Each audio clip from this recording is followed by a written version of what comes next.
La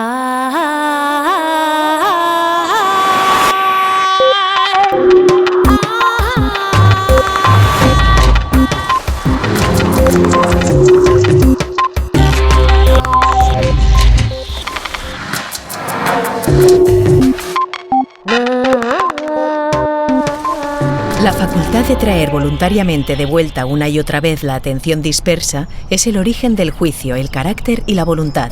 William James. Los niños tienen cada vez más cosas que aprender, más plataformas para interactuar con el mundo, más estímulos que procesar, y así no es de extrañar que les cueste cada vez más centrarse y focalizar la atención, tomar decisiones teniendo en cuenta a los demás y a sí mismos. Esta semana, Redes quiere insistir en el ámbito de la educación. Los niños deben aprender también a aprender, y para ello se requiere una cierta capacidad de autorregulación, es decir, ser conscientes de su atención y de sus emociones. Si la neurociencia nos está demostrando lo maleable que es el cerebro, en especial en los primeros años, transformemos la educación para producir personas con cerebros más felices, más responsables y más cooperativos.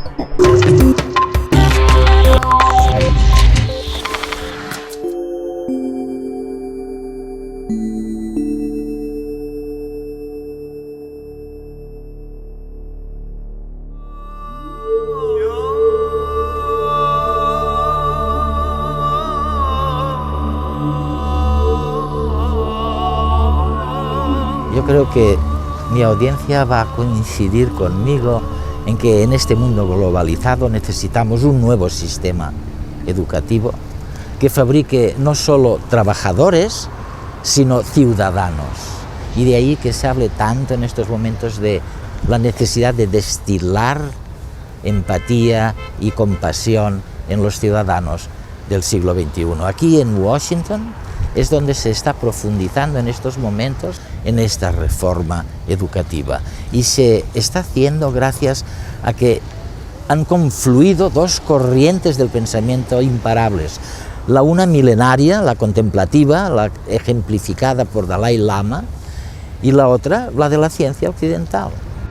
Bueno, pues cuentan que los científicos han descubierto que por primera vez el impacto de la meditación, de las técnicas contemplativas sobre el estado, sobre la esencia, sobre la conciencia de un niño, de un joven o de un adulto. No sabemos todavía en qué medida la afecta, pero sí conocemos ya que le afecta. Y en la reunión de Washington lo que estamos viendo es en qué medida podemos aprovechar el impacto de las técnicas contemplativas en lo que es la ciencia educativa, ni más ni menos.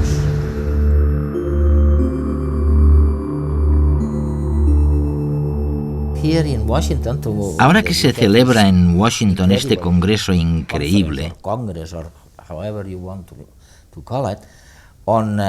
esta conferencia llamada Educando a los ciudadanos del mundo para el siglo XXI,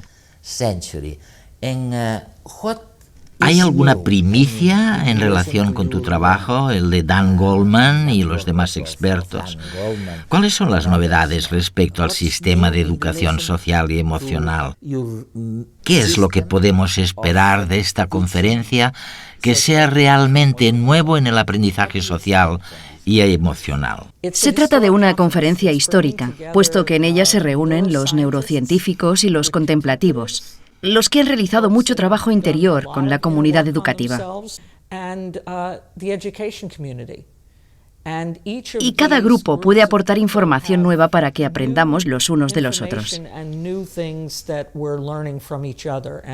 Es lo que esperamos que suceda en la conferencia. En cuanto a tu pregunta sobre qué novedades hay en el aprendizaje social y emocional, cabe decir ante todo que este trabajo con prácticas contemplativas para enseñarles a los profesores y a los jóvenes a entrenar la mente y controlar las emociones no es algo nuevo para la educación social y emocional. Pero formar a las personas para que lo hagan intencionadamente sí que es nuevo. Eso es nuevo. Y lo apasionante es que muchos de los que empezamos a realizar este tipo de trabajo con los niños tenemos la sensación de que puede acelerar su capacidad de ser más afectuosos y compasivos. ¿Se ha podido evaluar lo poco que se ha realizado en la aplicación del pensamiento contemplativo a la educación de los niños? Sí, justo ahora empezamos a hacerlo. En primer lugar, hay que decir que en el ámbito de las prácticas contemplativas y de sus beneficios potenciales, la mayor parte del trabajo hasta la fecha se ha llevado a cabo con adultos. Sin embargo, algunos de nosotros hemos realizado pequeños estudios, como el trabajo en la ciudad de Nueva York, por ejemplo, tras el 11 de septiembre de 2001. Me pidieron que ayudara a las escuelas de la zona cero a recuperarse y fue una tarea enorme. Me percaté de que necesitaban mucho trabajo interior para empezar. Por eso empecé a abrirme a la idea de que tal vez necesitábamos añadirle algo al aprendizaje social y emocional que nos ayudara. Cuando hablas de trabajo interior, ¿a qué te refieres? ¿A mirar en nuestro interior, a contemplar nuestros intestinos? No exactamente. Entre los componentes de la inteligencia emocional está la conciencia de uno mismo y también el control de las emociones, la relación con los demás y la capacidad de tomar buenas decisiones. Todo esto ya está incluido. A lo que me refiero es ayudar a las personas para que entrenen voluntariamente la mente, ya sea mediante algo como la meditación o bien a través de lo que denominamos el rincón de la paz en las aulas. Un sitio al que los niños puedan ir para estar en calma, apaciguar la mente y empezar a centrar la atención. En una sociedad hiperestimulada, enfocar la atención es cada vez más problemático. Los trastornos del déficit de atención afectan al rendimiento en clase, pero también a la percepción de nosotros mismos y del mundo que nos rodea. ¿Cuántas veces habremos oído? Tienes que estar más atento. Pero ¿cómo se hace? En cualquier técnica de meditación se trabaja con la atención. Siéntate, cómodo, pero no demasiado para no dormirte. Mantener la espalda recta te ayudará. Y simplemente respira.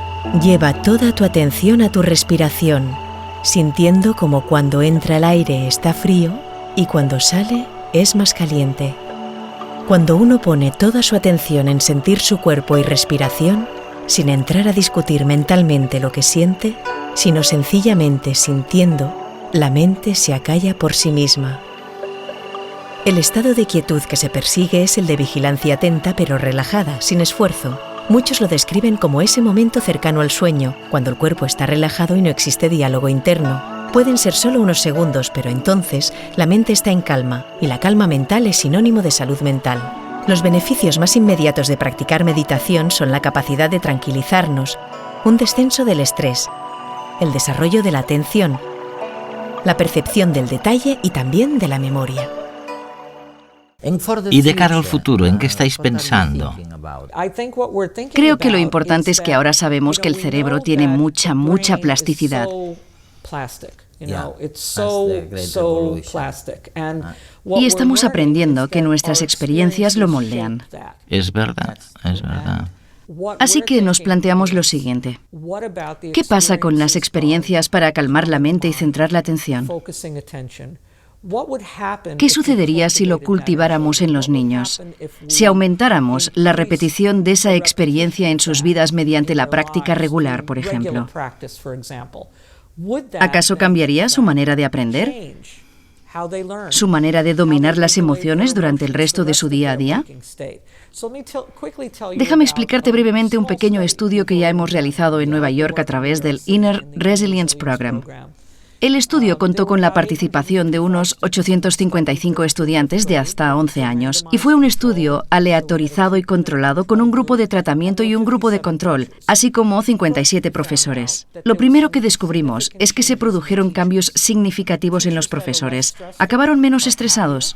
Los profesores que están menos estresados son más felices y más conscientes de los niños y de sus necesidades. ¿Y qué descubrimos con las estudiantes? Pues dos cosas. Por un lado, una disminución de los niveles de frustración. Y por otro, un aumento de una sensación que en este estudio llamamos autonomía. Es decir, los niños sentían que tenían voz en la clase, que el aula era una comunidad de aprendizaje democrática donde su opinión contaba y se les escuchaba. Ambas cosas, la menor frustración y la mayor autonomía, sin duda aumentan las posibilidades de que nuestros niños aprendan en general, tanto si educamos el corazón como la mente. Director de los laboratorios de neurociencia afectiva y de neuroimagen y comportamiento en la Universidad de Wisconsin-Madison, Richard Davidson busca el origen neurológico de los desórdenes emocionales en niños y en adultos. Davidson es un gran conocedor de la plasticidad cerebral. Su gran equipo de investigación utiliza las más modernas técnicas de observación del cerebro, así como la fisiología, para descubrir cómo afecta nuestro entorno al estado emocional, cómo regulamos las emociones a lo largo de la vida y cómo interactúan mente y cuerpo para afrontar los retos emocionales. Sus diálogos con el Dalai Lama enriquecieron el debate y mostraron al público lo mucho que neurociencia y tradición contemplativa pueden enseñarse mutuamente. Desde la perspectiva de la ciencia occidental, en especial de la neurociencia y la psicología, la atención, la regulación emocional y el aprendizaje son lo que podríamos entender como las dianas de la práctica contemplativa. Son los procesos de la mente que pueden transformarse gracias a la práctica. La neuroplasticidad sencillamente significa que el cerebro puede modificarse como respuesta a la experiencia y como respuesta al entrenamiento. Tanto si es nuestra intención como si no, nuestro cerebro siempre se ve influenciado por los que están a nuestro alrededor, por nuestro ambiente, nuestra cultura, nuestro contexto. Creo que uno de los mensajes de este congreso es que podemos ser responsables de nuestro propio cerebro y crear el tipo de condiciones y el ambiente que sustenten el desarrollo de cerebros sanos en nuestros hijos. Existen investigaciones que indican que una atención inestable, una atención que oscila y una regulación emocional pobre son ambas cualidades que interfieren en el aprendizaje. Así que, por ejemplo, si un niño de enseñanza media, entre horas de clase, tiene una discusión con sus compañeros en el pasillo, esa discusión le enfada y entonces va y pasa a la clase siguiente unos minutos más tarde. Si sus emociones aún continúan presentes, las emociones negativas interferirán en la capacidad de aprendizaje durante su siguiente clase. Y en verdad, tenemos buenas evidencias científicas que indican que ciertos tipos de emociones, en particular las emociones negativas, pueden interferir en nuestra capacidad de conservar información en la mente y producir un impacto negativo en nuestro aprendizaje. Ahora, ¿puedo preguntar? por favor, Cuando utilizas la palabra negativo, ¿en qué sentido lo haces? el significado que le doy aquí es... Creo que su santidad ha utilizado emociones destructivas, lo que incluiría la ira. Pero lo más importante en la forma en que lo utilizo aquí es que estas son emociones que persisten más allá del punto en el que podrían resultar útiles. De modo que, realmente, esta es la idea que está tras la regulación emocional. La extensión en la que la emoción persiste más allá del punto en que podría ser útil. Entonces, interfiere con la capacidad del niño para aprender. Algunas veces, la ira es necesaria. En ese sentido, está la ira motivada por la compasión. Esa ira es positiva. De ese modo. En respuesta a una situación especial, a veces es necesario enfadarse. Aunque necesaria. Y sí, con un propósito. Más allá de eso, no. Más allá de eso es destructiva.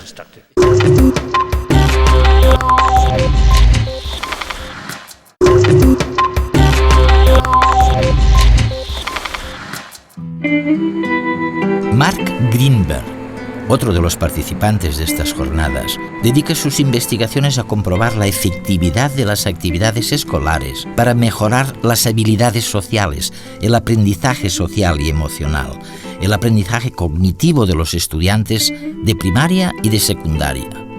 Él se centra especialmente en la prevención de la violencia y de la delincuencia y analiza para ello el papel del individuo, de la familia y de la comunidad a la hora de poner en marcha programas de prevención. Mark, trabajas en el campo de la prevención de problemas y mi primera pregunta sería la siguiente. En la educación, ¿qué es lo que intentáis prevenir? ¿De qué intentáis protegeros?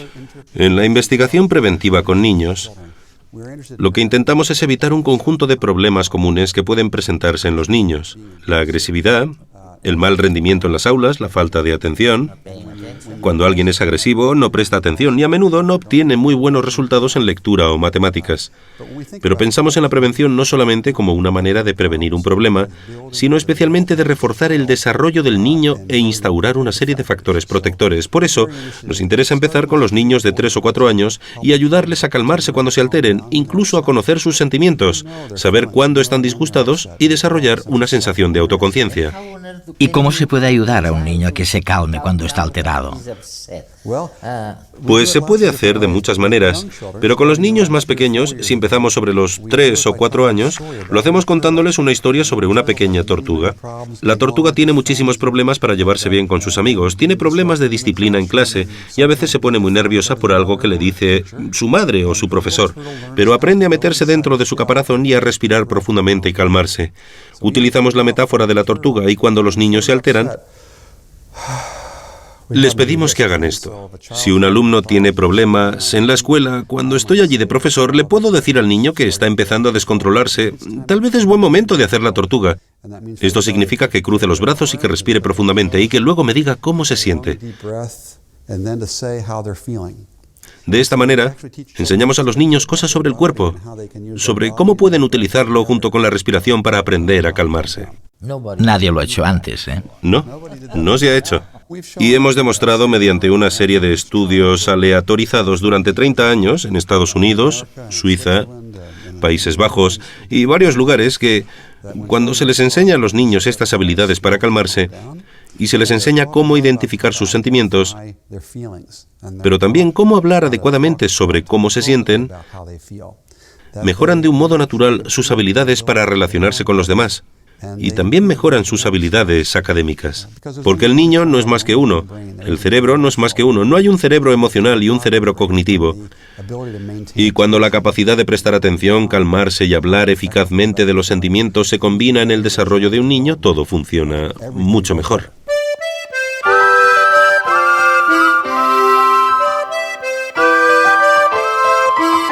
Hoy hemos vuelto al colegio para ver si se estudian las emociones y cómo las expresan nuestros chicos. A ver si os acordáis, hacía unos días hablamos sobre las emociones, ¿no? ¿Qué son las emociones? Las emociones son respuestas evolutivas que expresan cómo nos sentimos, mental y físicamente, con relación a algo que está ocurriendo en nuestro entorno. No importa nuestra raza o cultura, todos, sin excepción alguna, respondemos con la misma cara cuando nos enfadamos, estamos contentos, sentimos asco, tristeza, sorpresa o miedo. Nos enfadamos si somos víctimas de una agresión, por pequeña que sea, y nos culpan por ello. Estaba con un amigo mío jugando a básquet y empezó a tirarme cosas. Después yo me enfadé mucho y le tiré la pelota. Entonces después, cuando subimos a clase, todo el mundo había visto cómo le tiraba la pelota y entonces la mayoría me daba la culpa a mí. Y a veces nos enfadamos tanto que incluso perdemos los papeles. Estaba escuchando música con un iPod y mi hermano no paraba de molestarme y tenía estaba muy enfadada. Me enfadé tanto que le pegué. O no podemos creer que un ser querido se muera. No me lo podía creer, era imposible porque, no sé, era imposible. No te lo podías imaginar. No me lo podía creer, no me lo podía meter en la cabeza que muriera. Otras nos duele el rechazo. Ahora mi hermano, ha cambiado de instituto y está en un pueblo con mis primas y mis tíos. Y mi madre casi siempre lo llama y yo también quiero hablar con él. Y cuando me pongo yo, dice, ¿qué quieres? No sé qué, y pasa de mí, claro, yo quiero saber cómo le va, pero no se deja y yo pues me siento rechazada y me siento muy mal. Pero nada supera la alegría de una nueva vida. Y yo no estaba cuando nací, yo estaba en colonias y me alegró mucho y bueno, es que no lo conocí hasta pasaron 3 días y mi madre le mandó la foto de mi hermano a una profesora y me alegré muchísimo. Y una de las cosas que nos da más miedo es lo desconocido. Y empezó como si alguien estuviera dando golpes a las puertas o a las ventanas y tuvimos mucho miedo, nos fuimos corriendo, se nos cayó toda la comida y cuando salimos no había nadie. Y es que no lo podemos evitar. Llevamos un mundo entero bullendo dentro.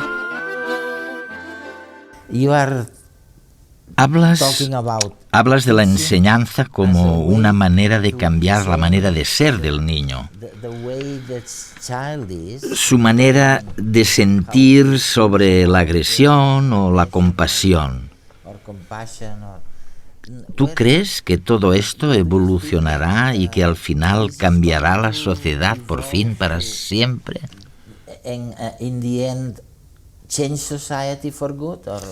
Creo que sí. Me parece que hay una transformación que ya está en marcha. La vemos en varios países. Por ejemplo, en algunos estados de Estados Unidos, Illinois por poner un caso, todas las escuelas deben elaborar ahora un plan para el aprendizaje social y emocional de los niños. Del mismo modo que tienen un plan para la lectura o las matemáticas. Tienen que hacerlo por ley. Y en la Columbia Británica, en Canadá, el objetivo de responsabilidad social se considera al mismo nivel que el objetivo de desarrollo académico. En Inglaterra, se reserva un rato cada semana, por lo menos 2 veces por semana, para el desarrollo social y emocional de los niños, como parte del plan de estudios nacional. ¿Y disponemos de los profesores adecuados para eso? Pues sí, la siguiente pregunta es, ¿cómo podemos formar a los profesores para que lo enseñen bien? No existe ni una sola universidad en el mundo, por lo menos que yo sepa, que exija que los profesores durante su formación reciban clases sobre desarrollo social y emocional. Por no hablar de que muchos profesores, según lo que sabemos en Estados Unidos e Inglaterra, alrededor del 50% de profesores dejan la profesión durante los primeros 5 años. ¿Cuántos? Alrededor del 50%. O sea, el 50%, la mitad. La mitad de los profesores. Tenemos ahí una gran pérdida de capital social. Estamos formando a muchísimos profesores que no permanecerán en la profesión, y entre otras cosas se debe a que es un trabajo muy difícil. Muchos profesores se agotan emocionalmente y acaban quemándose. Creemos que uno de los motivos es que ellos mismos no aprenden muchas de las habilidades sociales y emocionales que pueden ayudar a crear el tipo de cultura en el aula que calme a los niños, les enseñe a llevarse bien entre sí y a ser más compasivos. Ahora los expertos como tú nos decís que es muy importante hacer algo para impartir una clase que ayude al niño a desarrollar sus propias actitudes, sus propios puntos fuertes, su vida en realidad. Pero esto no es nada fácil, ¿eh? Bueno, no es tan difícil como parece. Hasta ahora lo que hacíamos con los profesores era presionarlos muchas veces para que se centraran únicamente en lo académico, solamente en la lectura, las matemáticas y las ciencias. Y en eso se han convertido, en profesores de lectura, de matemáticas y de ciencias. Pero la mayoría de profesores eligieron la profesión porque querían llevarse bien con los niños. Les gustan los niños y quieren pasar tiempo con ellos, educarlos, prepararlos para la vida. Y conforme se lo vamos permitiendo y les brindamos más habilidades para hacerlo, descubren que disfrutan mucho más enseñando. Y que quizás puedan ayudar al niño a desarrollar su propia vocación o sus propias cualidades, ¿no? Eso es, sí. Por ejemplo, en uno de nuestros proyectos hemos trabajado con profesores para enseñar un plan de estudio a los niños sobre emociones y autocontrol. Y hemos descubierto que los profesores enseñan mejor en un estudio aleatorizado comparado con otros profesores. Enseñan más eficazmente, pero también hemos visto que la conducta de los niños mejora. Y no solamente mejora su conducta, sino también sus habilidades cognitivas. Todo esto va de la mano. Cualquier director de escuela te hablará de los niños que los profesores mandan a su despacho, y no son niños que necesariamente tengan un nivel bajo de inteligencia, pero sí son problemáticos. Son un problema en el aula. Con el tiempo estos niños se volverán más y más difíciles y muchos de ellos dejarán los estudios sin terminar. Sin embargo, los problemas de estos niños no son cognitivos, radican en su capacidad de hacer una cosa muy simple, porque si lo pensamos es simple. Calmarse cuando están alterados, tener buenas amistades y pensar en los sentimientos y las necesidades de los demás. Y conforme vamos enseñando estas habilidades, descubrimos que se pueden enseñar igual que se puede enseñar la lectura o las matemáticas, y vemos que los niños mejoran espectacularmente. Hemos realizado un estudio que le quiero explicar, aunque sea un estudio preliminar. Es un estudio sobre yoga y mindfulness o presencia alerta. Fuimos a escuelas en Baltimore, muy cerca de aquí, para que nos permitieran hacer una práctica de yoga con niños de 10 y 11 años. 4 de los 5 días de colegio salían del aula e iban a la cafetería o a otra sala y hacíamos entre 30 y 40 minutos de yoga y regresaban. En las escuelas de control seguían con las actividades normales de clase. Durante los primeros 20 o 30 minutos, los chicos iban pasando por los distintos ejercicios de yoga, estirándose y doblándose de distintos modos.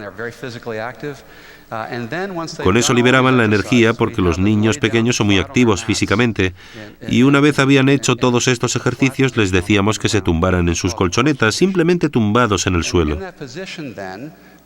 La postura del muerto.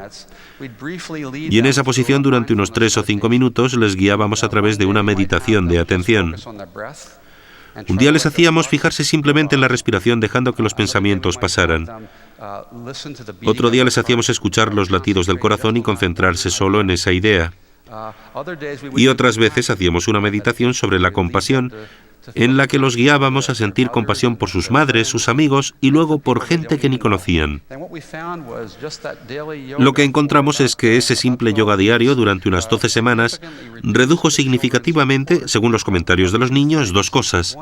Una, lo que llamamos rumiar, que es el tener constantemente el mismo pensamiento de preocupación y ansiedad. Las mismas preocupaciones una y otra vez en la mente. Y muchos de estos chicos se encuentran expuestos de forma regular al miedo de la violencia. Y lo segundo que comentaban es que tenían menos pensamientos intrusivos, pensamientos que no pueden controlar que llegan a su mente. Y la tercera cosa de la que informaban de manera general es que tenían una mejor habilidad para manejar sus emociones. De modo que el estudio fue un pequeño inicio, si lo ves como el brote de una planta que puede desarrollarse, sobre el modo de investigar estos temas. De esto no se concluye que los niños deben hacer yoga en todas las escuelas. Simplemente nos da una idea de que ahí hay un inicio prometedor y que ahora tenemos que hacer mejores estudios, con más cuidado para investigarlo. No solo viendo lo que nos dicen los niños, sino con las técnicas de Richard, observando quizá los cambios que ocurren en la actividad cerebral, cómo proceden a nivel académico, etc. ¿Cuál es la relación entre los pensamientos y las emociones? Ha hablado sobre cómo utilizar el razonamiento para ayudar a cultivar cualidades como la compasión. Hemos aprendido lo importante que es la memorización en la tradición budista y en la educación monástica. Y estaría muy interesado en escuchar sus comentarios sobre cómo la habilidad de razonar que se cultiva a través de la memorización podría también afectar al desarrollo de cualidades emocionales positivas. ¿Cómo está esto conectado? ¿Existe una conexión entre un tipo de entrenamiento cognitivo, como es la memorización, y el desarrollo de cualidades emocionales positivas tales como la compasión? En términos generales, cultivar la capacidad de pensar, ya sea a través del razonamiento u otra cosa para que nos ayude o no a acrecentar el potencial de nuestra compasión o bien de potencialidades negativas como la ira, no es una garantía. La memorización no. Sin embargo, por supuesto, esta investigación sobre cómo pensamos proporciona un claro entendimiento o conciencia sobre el valor o su destructividad. Esta emoción es destructiva, esta emoción es beneficiosa. Algunas emociones temporalmente son beneficiosas, pero a largo plazo son dañinas.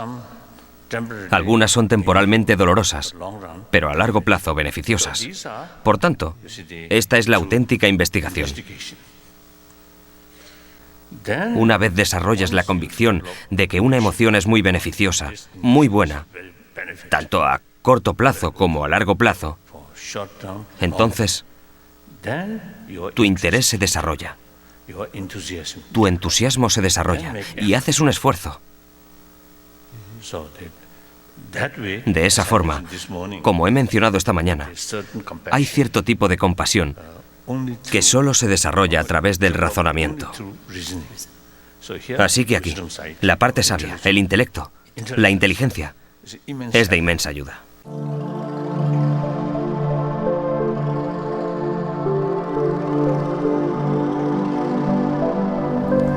El autocontrol y la meditación permiten que el cerebro respalde toda la labor del aprendizaje social y emocional del ciudadano del mundo que viene. Yo creo que esta es la principal conclusión del evento al que hemos asistido en Washington, D.C., en la capital de Estados Unidos. Hemos intentado ver cómo este autocontrol, cómo este poder de análisis interior incide en las capacidades de aprendizaje de la gente. ¿Por qué? Bueno, porque la ciencia, los científicos occidentales están descubriendo que hay un cierto impacto de estas técnicas de autocontrol en las técnicas de aprendizaje.